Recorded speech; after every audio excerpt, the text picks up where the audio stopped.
Okay, magandang tanghali sa ating lahat, no? First time and unexpected na naabot ko ito dire yung Cebu. Nga naman. Cebu! Kay, oh, Cebu! No! Balik. Unexpected yun na maabot ko dire yung Manila. Isa ko dire sa lahat. Manila! Ayaw kayo Manila! Oh, Bicol! Oh, dito, take two. Okay guys, take two. Take two. Kailangan daw nasakto talaga. Okay? Unexpected na naabot mo sa Camarines Norte ba ito? Oo. Dahil Camarines Norte, ang patungo na rin dito sa probinsya. Anong probinsya dito? Pasod. Okay. Pasod. Sa probinsya nila Nilangga. So, nung nag-ano pa ako, nag-idol ako sa kanila, talagang nag-dream talaga ako na sana makita ko talaga sa personal, kakapin ko sa himus-himusin. O, pero nagawa ko talaga, nung nakita ko kahapon doon, ilan lang yun, hindi akalain. Pero ngayon, talagang nasiyahan ako. Akala ko sa TV, sa social media, hindi ganito. Kita ko lang yung silang sumayaw sa'yo ganyan, at saka ito lag-lag-lag. Kalahin mo, nakita ko na sila. Gusto ko talaga nung nagpunta ito sa Cebu. Mula ito pa hanggang dito sa loob, kilistan ko talaga yan. Sabi ko, Lord, ito na talaga ang maamo ko. Pag wala silang ako ang asawa niya. Mga opisyalis ng barangay. So, magandang umaga ulit sa ating lahat bago tayo mag-umpisa. Paggabay sa amin, Panginoon. Gabayan po ninyo ang bawat isa. Gabayan po ninyo kami sa bawat kataga na aming sasabihin dito sa lugar na ito, Lord. Ilang kilo ang sinasayin niyo sa isang araw? 2 kilo. Buong araw na yon. 2 litsi. Ang labas nun, nagkalitsi-litsi na. Ang kunting mensahe si Sir. Ayan, palakpakan po natin. Hello po, good morning po sa ating lahat. Especially po kila Ma'am Rachel, kila Sir Adi, at sa ating pong lahat. Ano po? Good morning Kuya. Kami po ang RPSB team ng San Pascual. Kami po yung mga dating naka-assign dito. Katulong po kami sa paggawa sa pag-labor po dito sa bahay. Nagpapasalamat po sa inyo lahat sa support sa financial po and through sa lahat din po ng mga nagpadala ng suporta ng financial, maraming salamat po. At sa lahat po ng lalong-lalo na po sa council, sa Barangay Kagawad, si Kapitan Salomon po na suportado po kami dito. At hindi ko na po mapahabain ang speech namin at yun na po ang masasabi namin. Salamat pong marami at dahil po natulungan natin ang pamilya po nila Kuya Robin. Yun lamang po at thank you very much. Thank you, sir. So, nakaka-proud po ang nagbigay ng lupa ng 120 square meter. Wow. Libre po yan, libre. Binigay lang po sa atin ng Barangay Council ng San Pascual. Grabe. Yun yung sinasabi ka para sa kanyang pag-message na message at pasasalamat. Magandang araw po sa ating lahat, especially po sa ating mga bisita ngayon na galing pa po sa ibang lugar para po makita yung pag-ribbon cutting sa bahay po nila, Baby Jericho.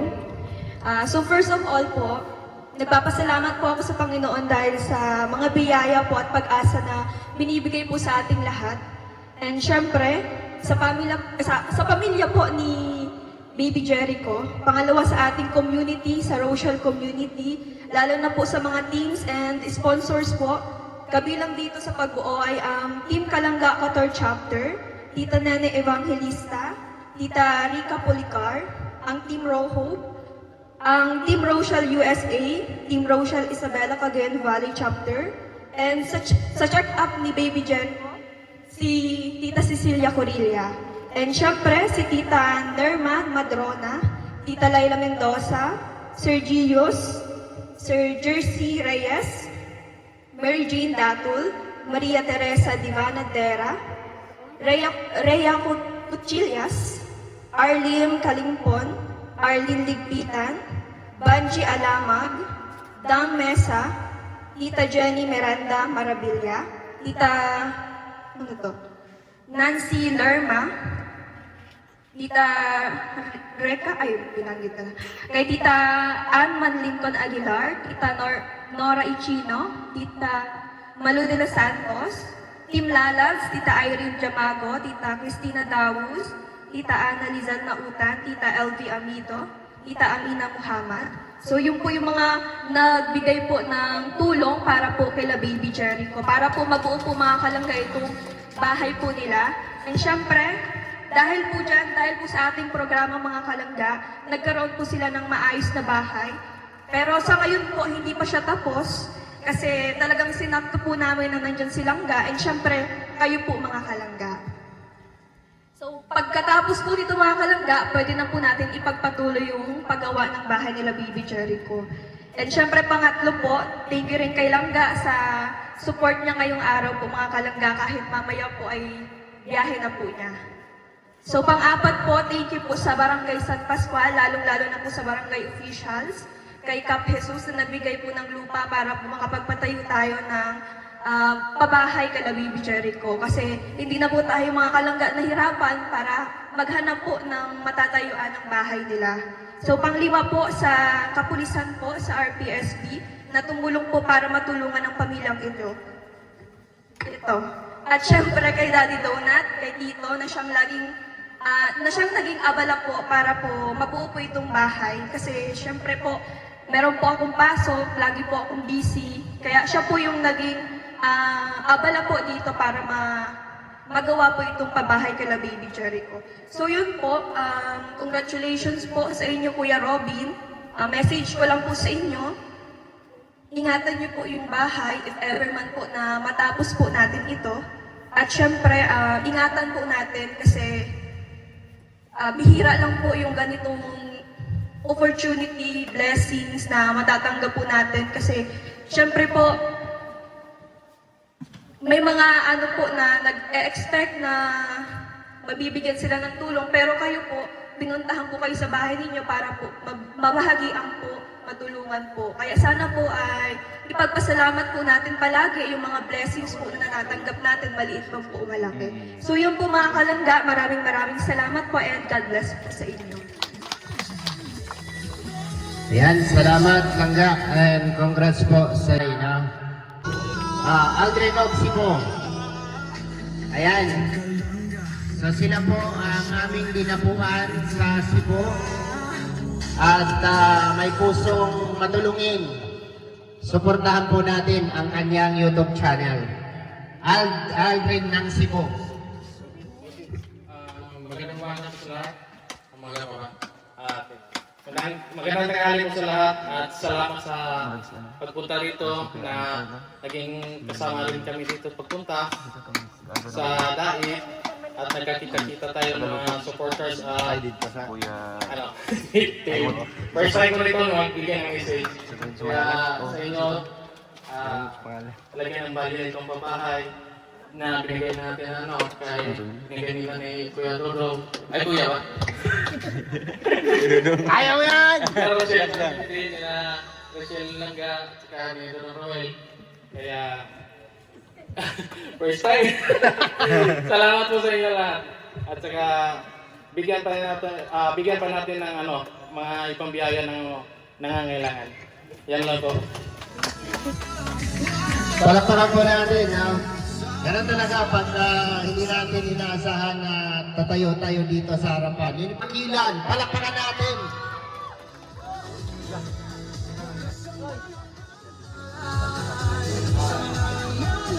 Message lang, message dali. Pedre. Wow. Kana, muna gusto na kung ang mga Bisaya hindi na mo atras. Palakpakan natin ang mga Bisaya. Dali. Dali ba? Ito na yung ikaulaw lagi kaya ang atong mga naong ang mga Bisaya. Usokon, Kailuanay. Basta Bisaya. Message kay Langga, siyempre. Di kumawa diri oh. May ring makilan. Message saya ha. Unsay masulti nimo? Magandang tanghali po sa Bisaya lang ko, nung Inglisod ka. magandang tanghali po sa lahat.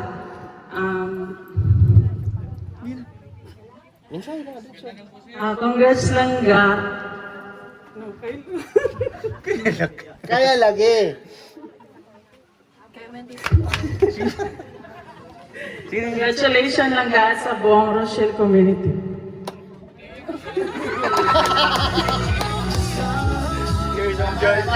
Oh, kamusta yun? Para ano? Yan, di ba? Oy, bakapin, abay, bakapin. Bakapin ang pak. Okay. Iyak-iyak. Oo. Hindi mo ka ma-message.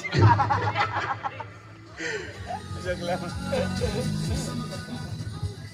Okay, di ba? Yan yung sinasabi ko na pagdating dito sa harapan, no, mawawala ang boses mo.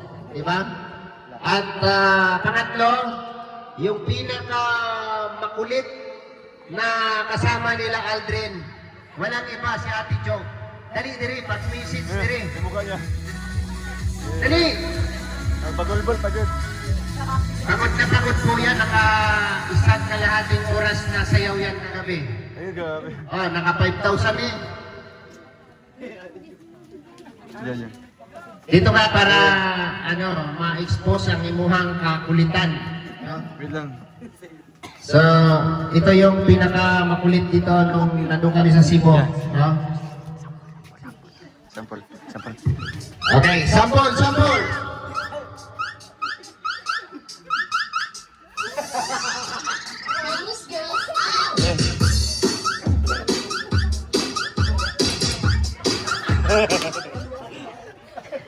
Intro pa lang yan.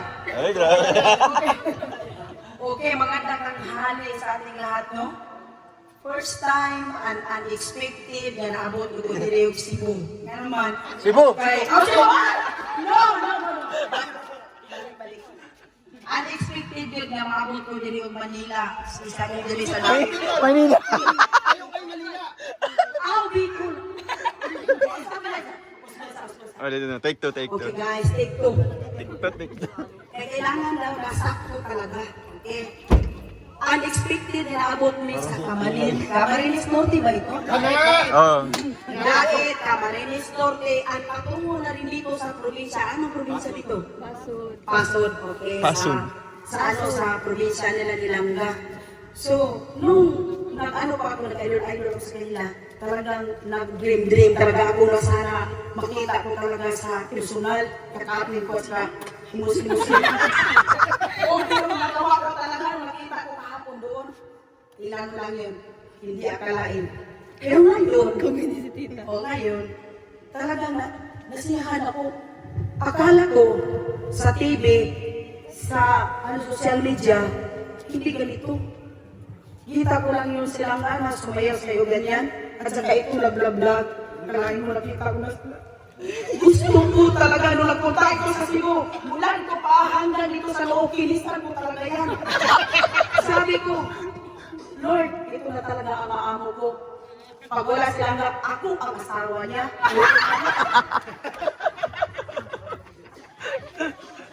Hindi, joke lang yan. Hindi naman tayo ganyan. Hindi na tayo ganyan ha. Amo natin ito. Idol at amo natin ito. Ngayon, nagpasalamat talaga ako. Kung wala ang sponsor ko na mama ni Aldrin, hindi ako makapunta dito, hindi ko kayo makita lahat. Yun! At tingnan mo naman, talaga ang mga fans nila kasi edad ko pa, 16 years old. Oh. Dito ko talaga nakita, ang ganda-ganda nating lahat, di ba? May mga sexy, may mga pakigol, ganyan. Kaya nga, tayo, parang 10 years old na yan. Dakan-dakan masiyaka sa dali, kung tayo malindi, tuwandos na, dakong tamang sa kalibutan. Pero, tingnan mo, parang 10 years old lang. Ngayon, hindi natin pataasin dito. Hindi na ito magtaas-taas ba? Ang ako lang yung kasulti nilang duha nga. Ayaw mo magpadala sa intriga. Huwag kayo magpadala sa mga ano-ano dyan. Kailangan kayo talaga Idol, talagang kayo talaga. Ganyan talaga. Huwag kayo mapaano dyan sa maraming mga ganyan. Kailangan kayo talaga. Kayo sa umpisa, kayo sa hanggang sa dulo na walang hanggan. Idol, I love you. Salamat. Nakita ko kayo. At kayong lahat, I love you all. Sapol ba, sapol? Sapol! Sabay, sabay! Sabay, sabay! Kana! Grabe! Kana! Grabe katawa ni Kuya Ruben, no? Di ba? Yun ang tunay, di ba? Hindi lang pinagpala ng talento ito si Ate Jo. Kasi may live second. Nilay ni Sigan. Okay. Salamat po ako sa mga tumutulong, kilangga, sa mga sponsor na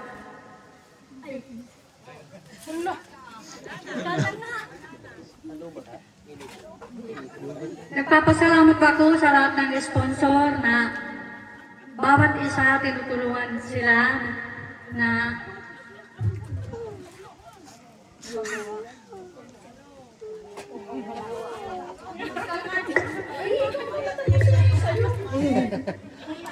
Pag hindi ko tapos, ikaw magtatapos sa akin. Sige na, ang ganda ko dito. Kung nasa puso mo lang, paano lang yung nasa, ilabas mo? Kaya mo yan, ako nga. Shortcut? Ayan na. Ayaw ang gupit mo, ganda pa tignan. thank you na lang po sa lahat. Basta, yun na yun. Basta yun. Chat mo na lang yung message mo. Magandang umaga po sa inyong lahat. At ang hali na pala. So sabi ko nga nung papunta kami dito ni Mrs. Mercy, sabi ko nanginginig ako, sabi ko, parang doon pa lang sa van. Pag mo matitigan ka. Distraction talaga. Nahiya ako kasi matutupad na yung ilang years na nakikita ko lang sila sa yung iniidolo ko ba na sabi ko hindi man ako kilala, total, hindi katulad ng ibang nakikita ko dito na kilalang kilala, mga as in sponsor talaga ninyo. Pero nung dumating po ako sa sa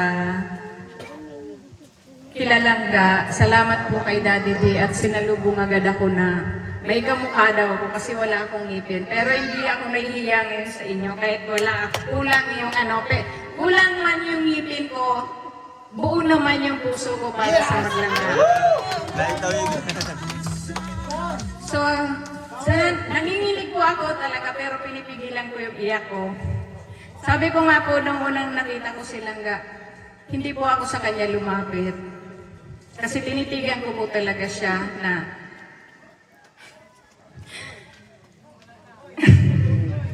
yung sabi ko sa sarili ko, kay Langga po muna to pa, hindi po kay Dudong. Pasensya na po, medyo mahaba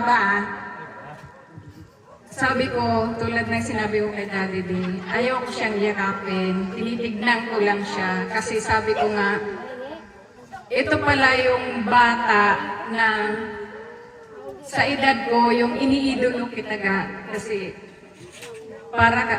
nasa iyo na lahat, talino, pagmamahal sa pamilya, sa kapwa. So, sabi ko sa sarili ko, ito pala yung batang iniidolo namin na paano niya nalalagpasan lahat ng struggle, lahat ng pagsubok sa buhay mo. Kasi kung para sa amin, siyempre, pero alam ko, nandiyan yung pamilya mo na nagpapalakas sa'yo. Kasi, kaya doon ako na, natatouch talaga sa, yun. Kaya, salamat sa family mo, salamat sa pagtanggap niyo sa amin, sa pagtanggap sa akin. Kahit sa concept niyo lang ako nakikita, pero mahal na mahal kita. Sa totoo lang. Para naman po kay Dodong, katulad nung nangyari kay Langga po, hindi rin po ako sa kanya lumapit kasi tinititigan ko rin po siya sa mata. Sa mata po, pero ngayon tinitigan. Una-una, para yung kay Langga, ang ganda-ganda, lahat na nandun na. Kay Dudong naman super gwapo, pero kahit nung nagpa-picture ako sa kanya, pinipigilan Pinipigilan ko yung sarili ko, pero gusto ko na siyang yakapin. Kaya lang, sabi ko nga, kay Langga, kay Dodong, hindi ko sila yung yun kasi, sa totoo lang po, ang taas ng respeto ko po sa kanilang dalawa. Kahit bata pa po sila, nire-respeto ko sila bilang bata, bilang tao. Lalo na po kay Dodong. Ako sinasabi ko po talaga, proud na proud po ako as a Rochelle community, as a Rochelle supporter. Sabi ko nga, ang dami ng experience sa mga kasamahan ko, may tumakas, may... Ngayon po, nagsinungaling din naman ako sa anak ko, na sabi ko sobrang ulan. Hindi po ako makakauwi kasi gusto ko po talaga isulit yung pagpunta po namin dito. So, ang masasabi ko lang po, salamat. Salamat ka. Salamat po. Salamat po sa inyong lahat. Rochelle po tayo. Salamat. Power! Maraming salamat po. Salamat po sa nagtulong sa amin dito, pagpapabahay na ito. Sasakapin ko matutong magtrabaho ng ganito. Okay. Totoo ba yung pasalamat mo? Grabe. Doon ka banda, kuya. Oh. May sasabihin ka pa? May sasabihin ka pa? Wala na. Dito ka banda, huwag ka mahiya. Yan. Okay. Wala ka na sasabihin. Wala na po. Yan lang. Nabanggit mo na lahat. Marami kang gustong sabihin, Kuya Ruben. Ayaw mo lang sabihin. Driver ka? Yan ang pangarap. Nangangarap niya. Ngayon, hindi siya nakapag-drive. Si Mrs. ang relive niya. Ayun ang resulta. Okay? Diba? Okay. Okay na. Pero pangarap mo pala maging driver. Ano gusto mo i-drive?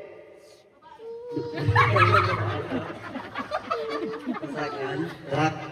Truck? Ano mo muna kung may lisensya? May lisensya ka? Diyan pa sa LGU. Nasa LTO ka pala yung license. Okay. Okay lang yan, Kuya Ruben. No? Mangarap ka, samahan mo ng galaw. No? Huwag yung, porket hindi ka na makapag-drive, si Mrs. na yung dinadrive mo lagi. Kasi madami. Okay. Si pangalan mo, ate? Lablin po. Lablin. Okay, ano masasabi mo sa biyayang dumating sa inyo? Maraming salamat po sa nagtulong po sa amin sa pabahay. Yun lang? Haba. Wala ka na sasabihin? Wala na. Sigurado ka? Ano nangyari sa'yo? Okay. So, magpapalaro ako ha. 1,000 ang premyo. Ate Jo, hatag na ng bata ka rin. Uli na kansi mo. Hatag na ng bata ka rin. Panguha niya kauban mo. Magdulat na niya ako. Sino ba? Hatag yung bata. Hindi ako para no. Sino tawag niyo?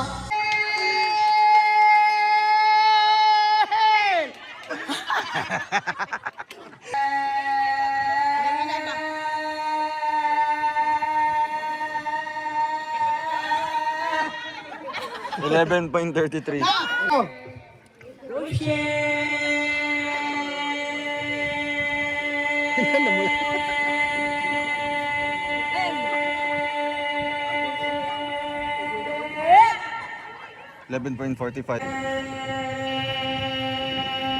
Mataas yan. Senior yan ay.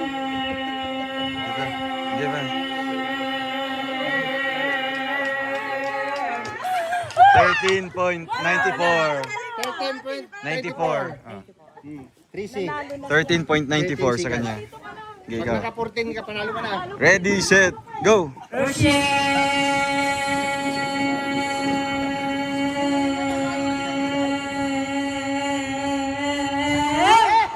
8 lang. 8 lang. Social t-shirt, 500 pesos. Palakpakan. Thank you. Okay. Anong next? Ay, siomay. lang dahil under construction pa siya. Alright? Yung Tingnan niyo po ng message niyo ka. CR. Ay, sir. congratulations sa pamilya ni Marco. Sa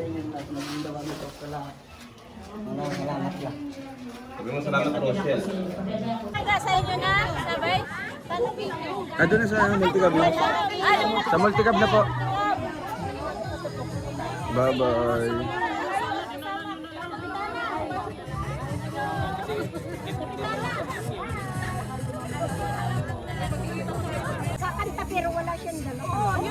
Wala siyang nakita doon.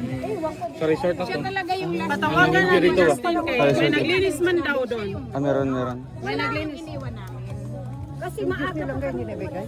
Yung nabigay po. May naglinis man na ano. Oh, yung may yellow din na ano, na baga paper bag yata yan. Ay, eco bag. Naglinis man daw ang taga-resort doon. Oo, si Justin ang pumunta na kay sa may contact sa ano. Obligado man sila kay nabilin man to. Oo. Kay naaman, nakita man nila, wala Ah, naman. nakita na nila? Huli naman. Ay, sila ang pinakalasa to. Wala nang kuno yung hilabte. Pag nila Ate Angelina ay last taga-diet chapter daw. Kantahan. Kanta. Basta naapat to dito daw. Hinana sila pag ingon si Mama Marlene, sulod yung mga nasi. Wala. Isulod naman daw sila niya. Wala gani. Tapos, Pagsulod daw nila, ni Mama Marilia, sila na nabilin. Naglimpyo Sila Ate Day. pagkabuntag na, oh. ayun. Basta naglimpyo na dito ang taga-resort.